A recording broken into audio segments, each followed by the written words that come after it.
Hi guys, welcome back to my channel. It is me, Zaza here, and I am bringing you a new series today. And I think this is a precursor, like gives you a little bit of a clue.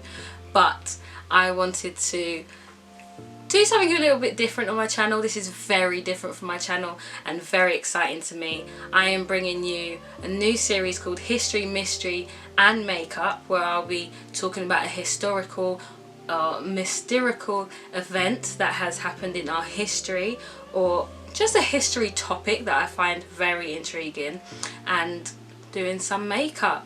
I was extremely inspired by a few other YouTubers that do very similar series. So one being Bailey Sarian, who does Murder Mystery Mondays, and a few others, but definitely the biggest influence was Bailey Sarian. I love her videos. If you don't know about Bailey Sarian and you're into murder mysteries, then I definitely say go and find her. I'll link her below. She's amazing. Just as one brief side note, I just want to say, I'm not going to go into detail, I just want to say a big RIP to Chadwick Boseman. I am a massive Marvel fan and a fan of him as an actor as well. I've seen him in some other movies other than Black Panther, but I think it is a big loss for our community, and I just want to send all my condolences and love to his family and hope that, you know, they get through this time. In terms of this video, I will be discussing the history and the emergence of makeup, and what was used and seen as beauty back in the day.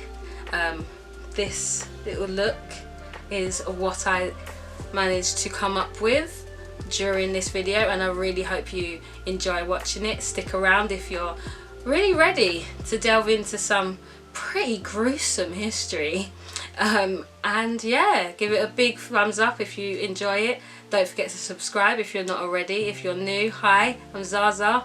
Let's get into it. So I am going to list all the products that I use in the description box down below, so if there's anything that you're wondering about, it will be down there. Hopefully none of the products will be sold out, because I know a couple of them that I did on my last video were sold out, but we move.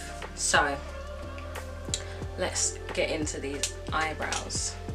So I know that for the look that I'm going for, eyebrows is like very bold.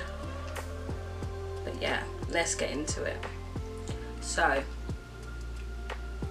the earliest signs of makeup were found in ancient Egypt. They were found in the ancient Egyptian tombs. So what they discovered, historians and scientists, what they discovered was that both male and female Egyptians would use, they would both wear makeup. So everyone would wear makeup, and it would often be kohl liner, so like what we would now know as eyeliner. They would use a lot of eyeliner or kohl, but it was made out of like a mixture of metal, copper, ash, and burnt almonds.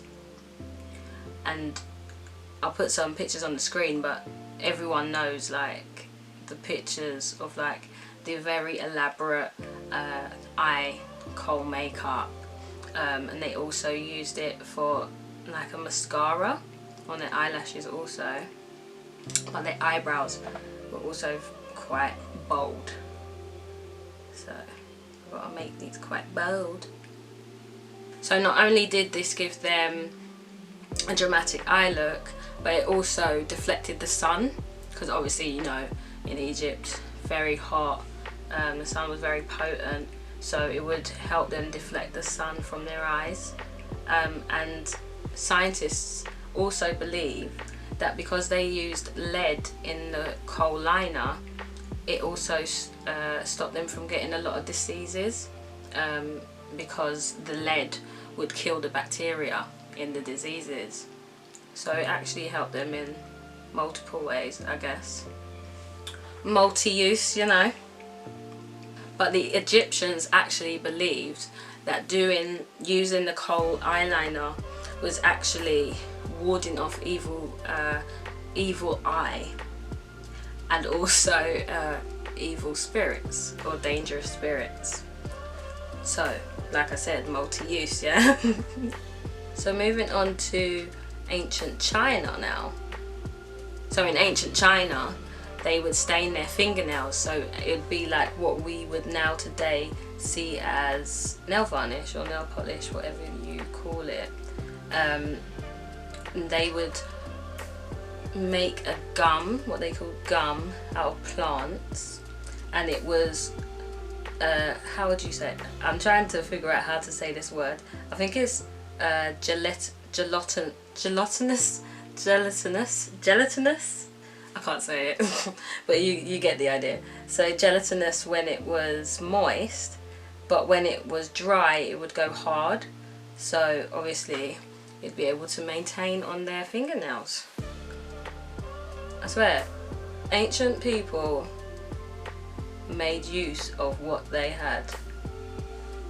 Innovators. So as well as the gum, it also contained Arabic, gelatin, and beeswax and egg. But the thing here that is very notable is that the colours were dependent, the colours that you used were dependent on your class. So if you were from the Chow dynasty royals, so you was one of the royals at the time, then you would be using golds and silvers, you know, because you're royal, yes. And then the other royals would wear black and red, but lower classes were forbidden to wear any bright colours at all. So that's something to note. So people like me and you, sorry to say, would not be able to wear our nice gold, silver, black or red nail varnish. So be grateful that you are able to do it now. One thing that I found also that the Chinese and Japanese used to do as like a cosmetic thing or makeup was also to paint their teeth black or gold and use henna dyes to stain their faces and their hair, which I thought was interesting. Obviously it's crazy how you're probably going to hear that and think, why would you paint your teeth black or gold? But if you think of more recent times, in the 90s we had like gold teeth and jewels like diamantes that you used to stick on your teeth.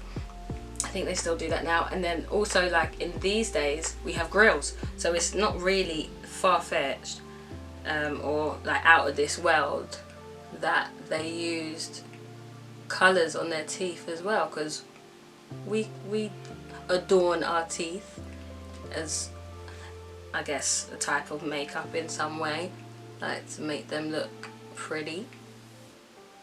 And I guess we whiten them as well. So it is part of our kind of like beauty regimen, as them using black and gold on their teeth. I can't imagine what they used to make, I couldn't find anything to see what they used to make this stain for their teeth, but I can't imagine it was very nice. But yeah, who knows. Let me just spray this on my face quickly. So in ancient Greece and Rome, so the Greeks and the Romans actually used to ground up stones and minerals to make face powders. So what we would see today is something like my Too Faced Born This Way powder, setting powder. They used to use stones and minerals to make their face powders. And the women used to actually use mulberries as a rouge, which is like our blushes, to like tint the cheeks. And they also used to This one I found a bit peculiar, but they used to basically use oxen hair to create fake eyebrow hairs. So oxens are like cows, I assume. So you used to like cow hair to create fake eyebrows. I wonder how that looked. I can't imagine how that looked, to be honest. I really can't, but that's what they used to do. And they also made sort of like a lipstick out of ochre clay and laced with red onions, which would give their lips a tint. But the one thing I found a bit like, no, was that they used to actually use the fat and blood of sheep to tint their nails as nail varnish. Yeah, yeah. I don't know about that one, but that's what they used to do, you know. Bit of fat, a bit of blood, red nails. Who would have thunk it? Not for me. Not for me. So like the Chinese, in India and some parts of northern Africa, they use henna. And henna was from the henna plant. So henna is something that they've been doing for absolutely a very long time, just put it that way, a very long time. Just a really old custom, which I think is amazing that it's been going so long and it's still such a big thing that is still done up to this day. I'd love to get henna, but I digress. Going on to early Britain, it was quite different. So in early British times, women used to use a substance called, I think it's ceruse. I'm not 100% sure how to say it, but I believe it is ceruse. And ceruse was a mixture of lead and vinegar. Now this they would use as sort of like a foundation, so they put it all over their face, neck and chest. And obviously back then they didn't have like sunscreens and, you know, any protection from the sun, so they used to use it to kind of help to cover their skin. But also because smallpox was such a big thing back then, they also used it to hide their their smallpox. But obviously, because, you know, lead is not the greatest substance you can use, really. It caused a lot of other ailments. So women would often suffer with hair loss, and that would give them the large foreheads. So, you know, you'd see like old pictures of back in the day women, they would have the really pale white faces, but their hairline would be quite well back. That's because of the ceruse. So the ceruse would give them the white face, the white looking face, and because of the hair loss, the really big foreheads. So if you ever wondered, why did they always have these big ass foreheads? Ceruse. But can you imagine that? Just because you want to look a certain way, you literally lose your hair.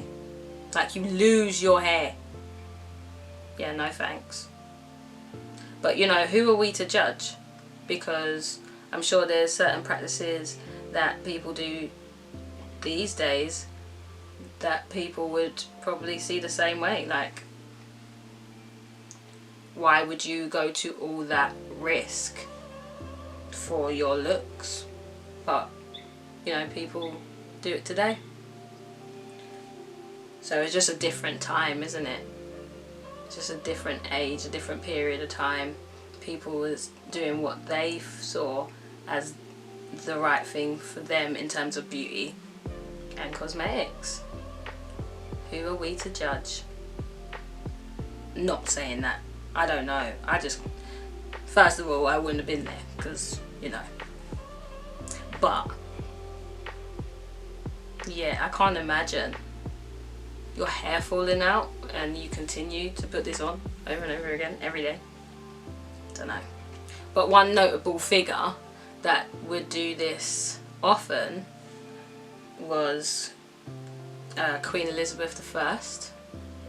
So she was very well known for having that really pale white face and the, you know, really big forehead.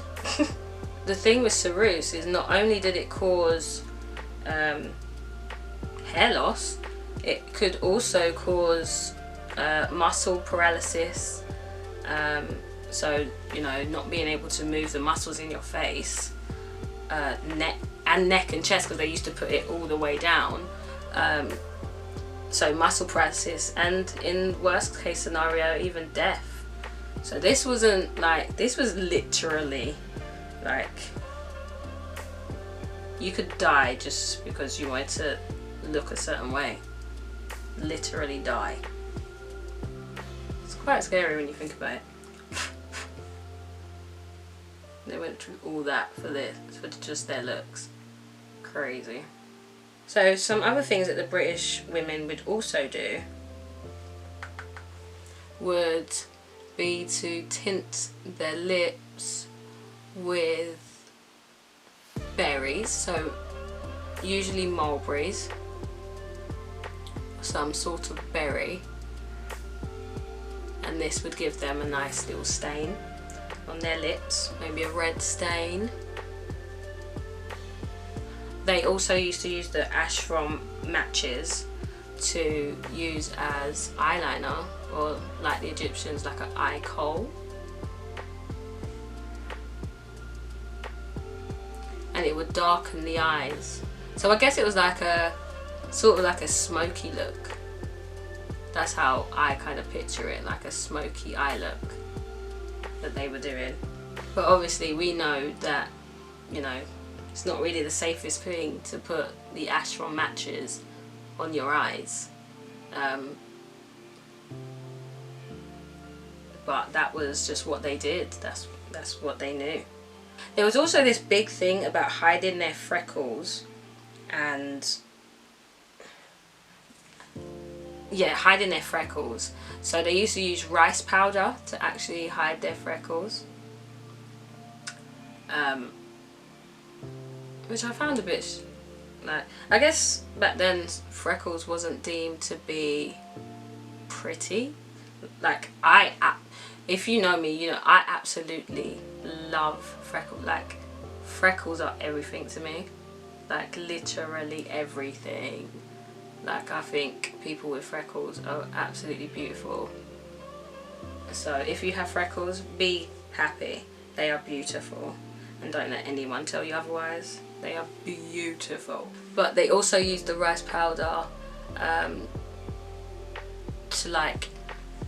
to hide redness on the face as well. So I know a lot of people also are trying to achieve this now, so they use certain products to hide the redness, or they use certain skincare to hide to get rid of the redness in their face. Like, I can't remember what it's called. What is it called again? Tell me in the comments what it's called. Rosacea? Is it rosacea? Yeah. Some of the other products that they used was zinc oxide, pearl powder, and also beeswax. Beeswax is a running theme, it seems, throughout the ages. We know now that beeswax is something that we even still use up to this day. So it's not that, you know, uncommon. And they used lip balm, they used beeswax as a lip balm, as, you know, I believe a lot of people still put in their lip balms that they create. So yeah, they used that. But the lip balm would, the beeswax as a lip balm would also protect them from the weather, because obviously, like we do now, when it's hot, when it's cold, you need to protect the lip skin. But what had happened was, in 1800, Queen Victoria decided that makeup was vulgar and improper. Thank God it's not the same today. But she believed that it was vulgar and improper, and so it became, she declared this, and it became widespread, and people just stopped using makeup. They didn't want to come across as vulgar or improper, so they began to stop adorning makeup. So after which, it was only really actors that would wear makeup. Like, obviously we see a lot of them kind of like black and white films and so on, or like back then it would have been on stage. It would only be those actors that would be able to use, I said black and white films, that was much later, sorry. But it would be theatre actors, they would be the only ones that would be allowed to wear the makeup, and it'd be okay. As you can imagine, you know, using all these products was very unsafe. There's a lot of unsafe practices during this time. Some others that I hadn't already previously mentioned. So I'm just looking at my notes. So women would make homemade makeup, and it would consist of substances like mercury, lead, arsenic, leeches, and we know now that these substances are hazardous and can be deadly. Back then they were widely used as homemade makeup.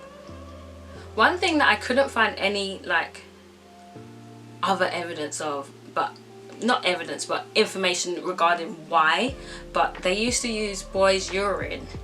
I don't understand why particularly boys' urine, young boys' urine, to get rid of their freckles or to hide their freckles. I think it used to fade the freckles down.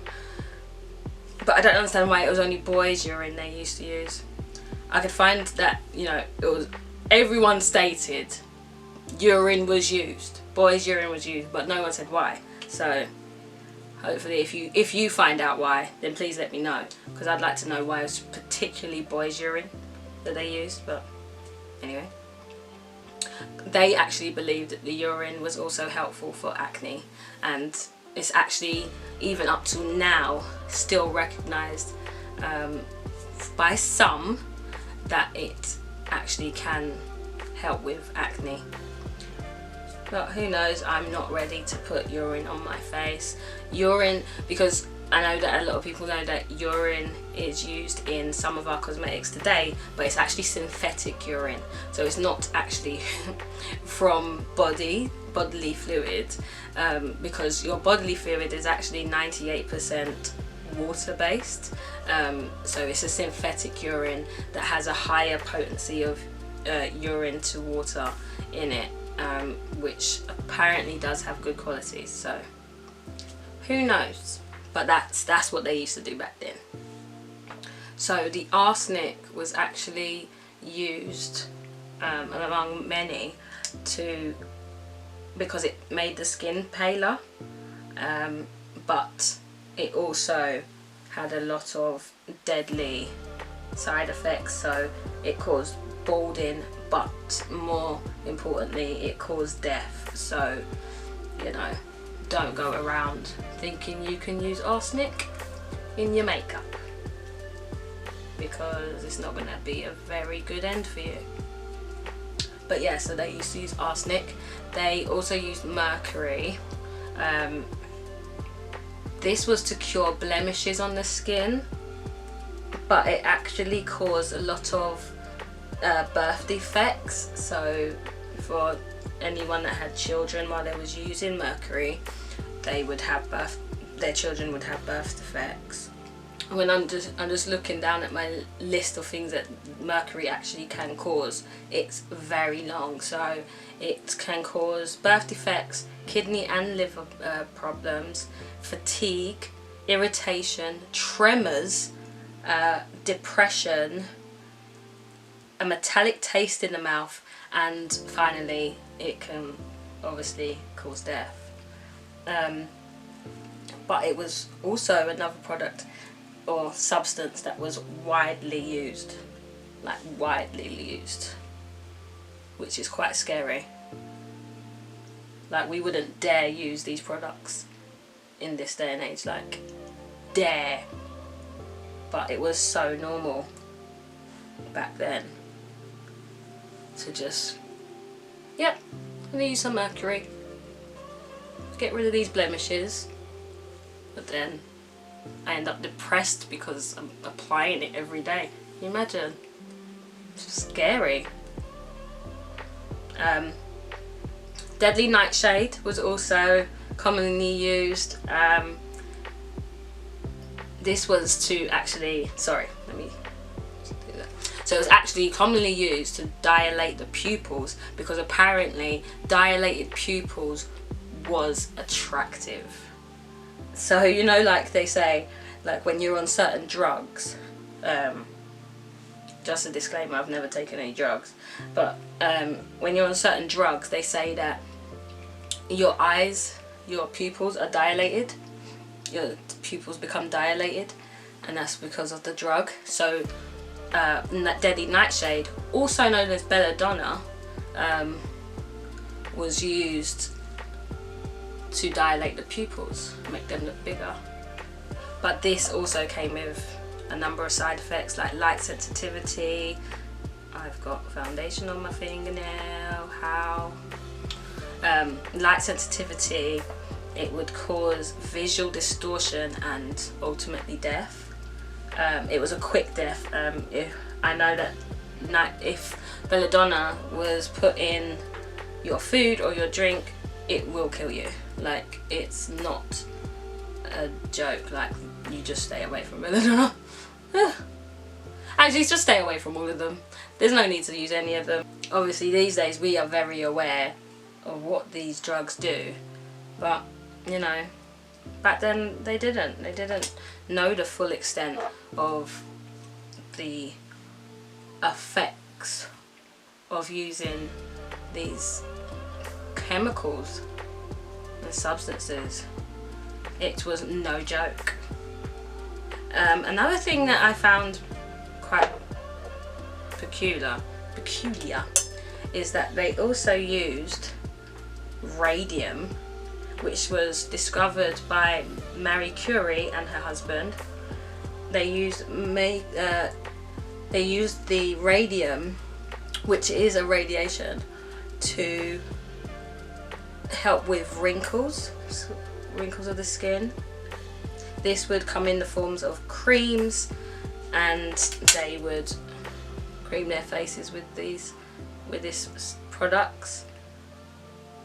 But obviously we know that radiation is not something you want to be using, especially not often. Obviously we use radiation when we have x-rays and stuff, but it's very few and far between that we have x-rays. They try to limit, you know, our exposure to radiation because it can have serious side effects.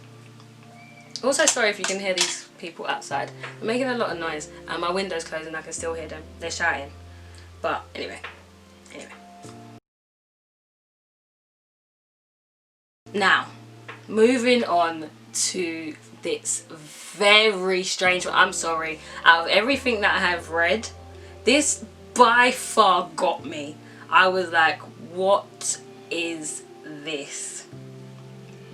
So in 1899, there was a newspaper article explaining how they used fake eyelashes, or how they applied fake eyelashes. It is not what you think of when you think of fake eyelashes today. So basically what they used to do is they would remove some hair from your head. So it'd be your own hair from your head that they've previously removed. They would then use a very, very, very fine needle and thread that hair through. I think you know where I'm going. They would thread that hair through. Then they would go right up to the right edge of the lash line and thread loops, gradual loops through the lash line to create fake eyelashes. Oh, and by the way, they use cocaine to numb the area prior, because apparently cocaine is a numbing agent, but that's the least of the issue here. But I want to know why that was ever thought of as a thing, to sew on hair to your eyelash line, to your lash line. No, I have a thing about being that close to eyes. No one can get that close to my eyes, I'm sorry. No, it's just a no from me. Just a no from me. I'm sorry. Sorry. So I'm going to do a little something to show my appreciation to the Egyptian makeup. Hopefully I can get this right. I'm not the greatest with eyeliner, so you have been warned. But I'm gonna try. Bear with me. I'm gonna do this and then I'll be back. So I've just done my eyeliner. As you can see, I have put my little Egyptian inspo liner on with my gold in between. I'm really digging this look. Don't get me wrong, it's not perfect. I'm not the best at doing artistic makeup, but I'm quite impressed with myself. You know, I don't have the steadiest of hands.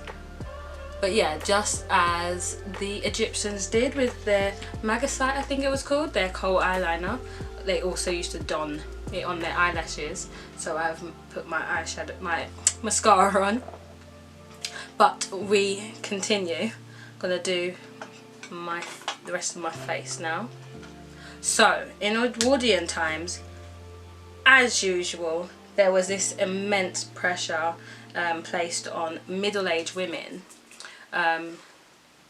to look younger.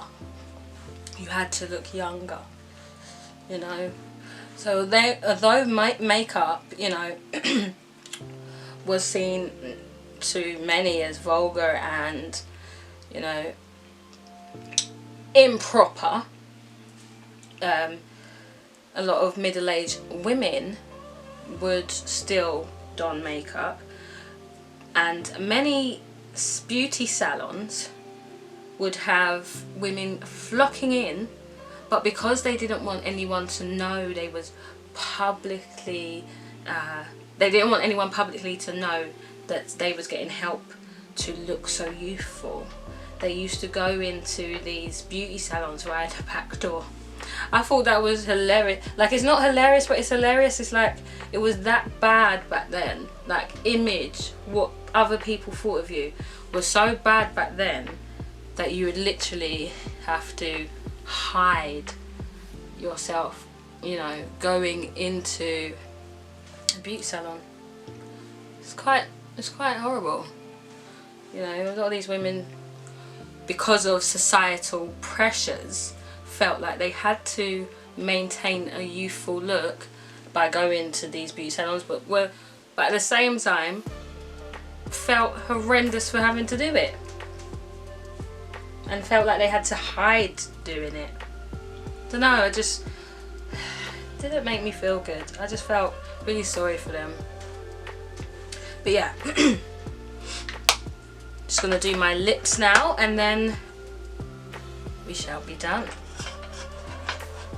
So often when I see like Egyptian looks, the lipstick is quite often like a nude or something, so I thought I'd go for a brown today. Not necessarily nude, but I thought it would fit the look. So yeah, so that is the history of makeup throughout the ages. Just you know, a smidgen of detail of what makeup history was like and the unsafe practices that women would go through to achieve the looks that they wanted to achieve in order to, you know, feel and in their eyes look beautiful. You know, they went through a lot to be able to just wear makeup, which we take for granted so much now. Like now makeup is accessible, you know, we are much more diverse in the type of makeup that we have. You know, you can create bold looks, and although in some areas people may look at you funny, if I was to say walk down the street how I look right now, I'm gonna have a few heads turn. But for the most part, you know, makeup in whatever fashion you want to wear it kind of is what it is. Like, you can do what you like these days. But I think what I've taken from this is that the phrase beauty is pain was really for them. It really was beauty was pain for those people in the Victorian, Edwardian times. I just don't understand how they did it. And I'm very grateful to be born in this era and to be able to just, you know, go to Boots or Superdrug and pick up my makeup. And I know that for the most part, it's not, unless it's, you know, gonna necessarily, it might break me out and that's about it. You know, it's not gonna kill me. Like, literally, I'll be fine. Do you know what I mean? We have to take these things for, you know, not for granted. Don't ever take these things for granted. You know, there was a time where you could die from just putting on some makeup. Anyway, I'm gonna go get this hair done and I'll be back. So there you go, guys. I just donned on my little headpiece that I've had for a while. I don't know if I've ever used it, but I think I look cute. Look a bit Egyptian or whatever. This is a look. What? Who's having a fancy dress party? Like, I think I need to pull up because this is a look. I'm feeling this. But yeah, guys, I'm so glad that you stuck around this far to watch the whole video and learn a bit more about the history of makeup. I've really enjoyed researching it and doing this video for you, and I hope that you're going to enjoy this new series that I'm doing, History, Mystery and Makeup. I'm really excited to be combining two of my passions, both makeup, history and mystery. So if you did enjoy it, please do go ahead and give it a big thumbs up. If you liked this little look here, then yeah, leave me a comment if there's anything you'd like to know in more detail, maybe about what I was talking about or this look. As you can see, I've straightened my hair. I straightened my hair last night. Not for this look, but it helps. But yeah, if you are new to this channel, then thank you. I hope this was a good first impression for my channel, and I hope that you enjoyed watching this video. Please do go ahead and press that little subscribe button so you can see the rest of the series and keep up to date with all the videos and vlogs that I drop. And yeah, I think that's it, guys. I'll see you next week with a new History, Mystery and Makeup. Bye.